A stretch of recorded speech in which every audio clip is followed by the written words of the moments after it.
नमस्ते दोस्तों।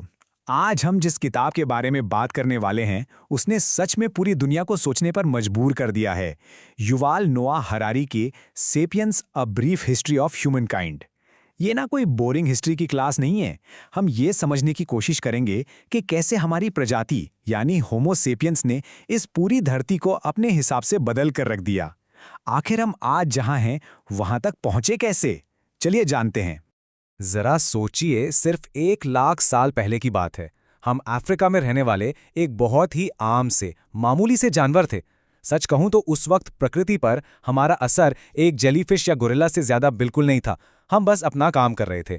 तो फिर ऐसा क्या हुआ कि एक इनसिग्निफिकेंट एप यानी एक मामूली वानर ने पूरी पृथ्वी पर अपना कब्जा जमा लिया?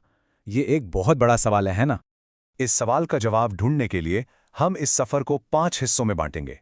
सबसे पहले टाइमलाइन ऑफ ह्यूमनकाइंड, फिर द कॉग्निटिव रेवोल्यूशन, उसके बाद द एग्रीकल्चरल रेवोल्यूशन, फिर द साइंटिफिक रेवोल्यूशन और आखिर में हम देखेंगे द फ्यूचर ऑफ सेपियंस। तो चलिए शुरू करते हैं हमारे पहले हिस्से से, टाइमलाइन ऑफ ह्यूमनकाइंड।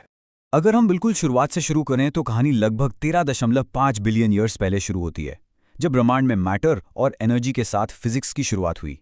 बहुत बहुत धीमे धीमे करीब 3.8 बिलियन ईयर्स पहले बायोलॉजी यानी जीवन पनपा।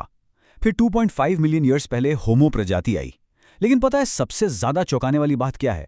अरबों सालों तक भौतिकी और जीव विज्ञान बस रेंगते रहे, और फिर अचानक 70,000 साल पहले मानव इतिहास ने एक ऐसी तूफानी रफ्तार पकड़ी कि सब कुछ विस्फोटक रूप से बदल गया।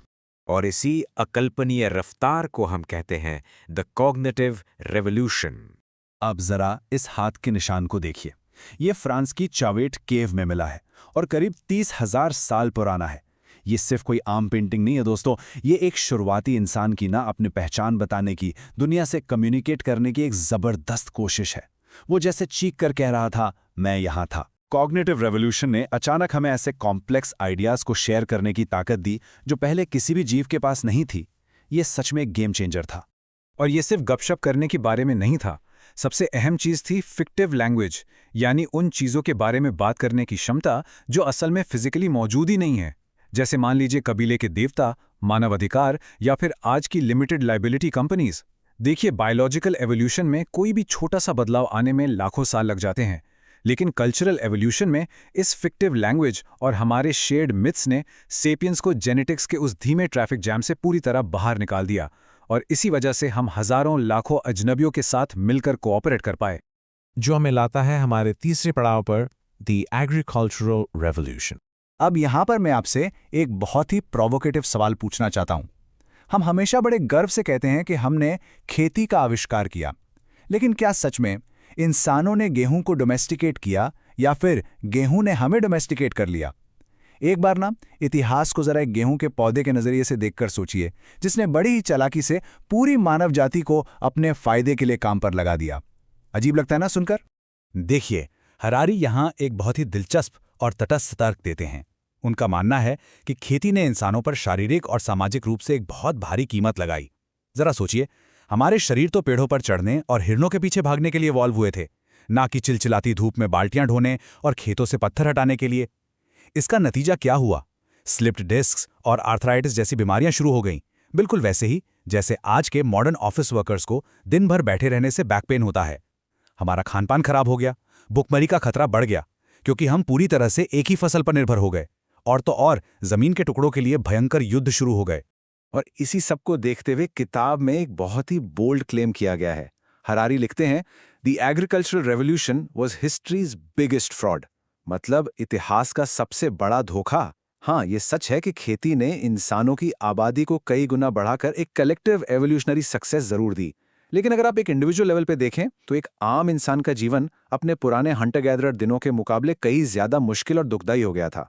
अगर आप इस नक्शे पर गौर करें तो आप देखेंगे कि ये लग्जरी ट्रैप दुनिया के अलग अलग हिस्सों में बिल्कुल स्वतंत्र रूप से फैला, मिडल ईस्ट से लेकर चीन और अमेरिका तक। और एक बार जब सेपियंस खेती के इस जाल में फंस गए तो उनकी आबादी इतनी तेजी से बढ़ी कि वो चाहकर भी कभी अपनी पुरानी आजाद जीवन शैली में वापस नहीं लौट सके। वो हमेशा के लिए जमीन से बंद कर रह गए। इसके बाद शुरुआत होती है हमारे चौथे और बहुत ही अहम हिस्से की, द साइंटिफिक रेवोल्यूशन। इस बदलाव की रफ्तार को ना ऐसे समझने की कोशिश कीजिए। मान लीजिए साल 1000 का कोई स्पेनिश किसान पूरे 500 साल बाद कोलंबस के समय में सोकर उठता है। सच कहूं तो उसे वो दुनिया काफी जानी पहचानी ही लगती। लेकिन जरा सोचिए, अगर कोलंबस का कोई नाविक आज के समय में अचानक एक स्मार्टफोन की रिंगटोन सुनकर जागे तो उसका क्या हाल होगा। उसे तो लगेगा ना कि वो किसी जादू की दुनिया में या किसी एलियन प्लैनेट पर आ गया है।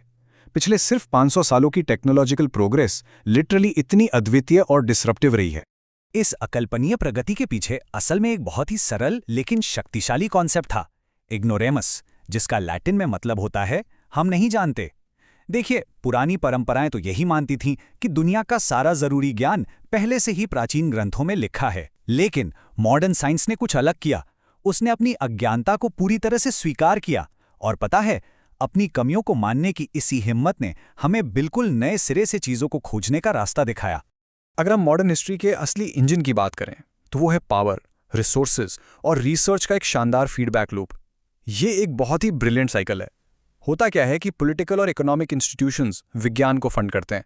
बदले में विज्ञान उन्हें नई टेक्नोलॉजीज देता है जिनसे उन्हें और ज़्यादा रिसोर्सेज मिलते हैं, और फिर वो उसी पैसे को दोबारा रिसर्च में लगा देते हैं। इसी साइकिल ने दुनिया के बड़े बड़े साम्राज्यों को खड़ा किया है।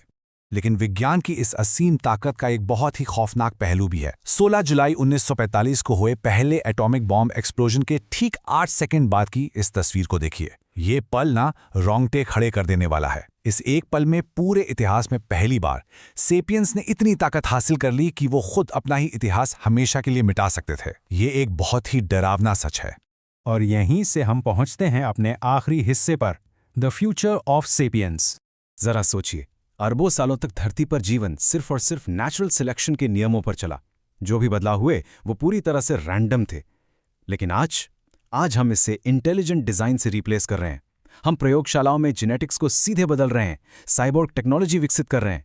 हम लिटरली विकास के नियमों को खुद अपने हाथों से फिर से लिख रहे हैं। ये बायोलॉजिकल हिस्ट्री का एक बहुत बहुत बड़ा लीप है। जरा इस भविष्य के बारे में सोचिए जो हरारी ने हमारे सामने रखा है। क्या होगा जब हमारे दिमाग सीधे इंटरनेट से या एक दूसरे से जुड़ जाएंगे? जब साइबॉर्ग्स और कंप्यूटर इंटरफेसेस के आ जाने से हमारी यादों, हमारे जेंडर और यहां तक कि हमारे स्वयं के होने का एहसास पूरी तरह से ब्लर हो जाएगा। सोचकर देखिए, तब इंसान होने का असली मतलब क्या रह जाएगा?